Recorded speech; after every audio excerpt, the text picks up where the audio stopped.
said in public, he turned to those boys for whom he had opened all these doors. And you know what he said? I just wish I could have done more for all of you. I just wish I could have done more. John Wooden's whole life was defined by two words: love and service. It was about making other people's dreams come true. It always was. And of course, in doing that, he did things that no one in the history of sport will ever match. A little poem that goes, there is a choice you have to make in everything you do. And you must always keep in mind the choice you make makes you. Well, I hope and pray that some of you will grab this advice, this insight, this philosophy of the greatest coach of all time. Because if you do, you'll make all your dreams come true. Thank you very much.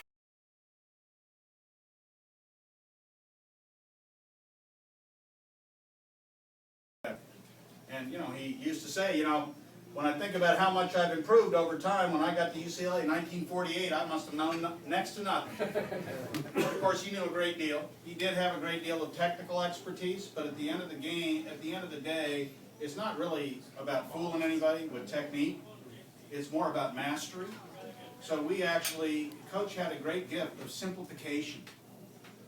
And we did, if any of you watch this Oregon football team, right? Craziest thing you've ever seen, right? They play 1,000,000 miles an hour. They had 56 points the first half last week.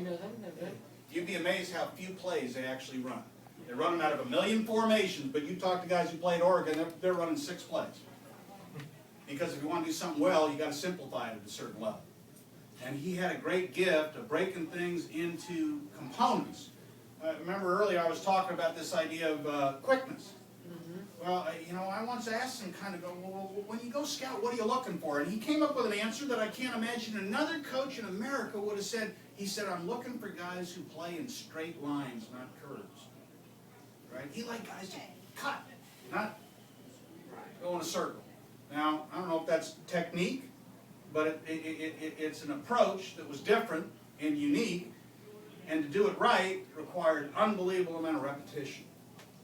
I think his belief in repetition made it really different. Because the drills we ran on October 15th, the first day of practice, same drills we ran the night before we played for the national championship. Same ones. Everybody else is looking for tricks. He wasn't looking for tricks, he was looking to execute. You know what's coming. You can't stop it.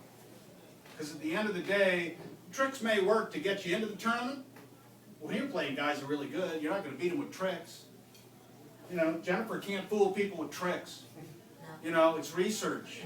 It's listening to clients. It's hearing what they're looking for. It's spending time. There are no shortcuts. And I think that he understood that. But it's also fundamentals. It's key fundamentals. And simplicity. Because I'm sure that anybody would tell you, if somebody sits here and tells you something you don't understand what it is, don't do it. And yet when you think about it, everybody goes, oh, wow, right, it's arbitrage, hedge funds, that's got to be great. What is it? Well, I don't know, but somebody told me it was great.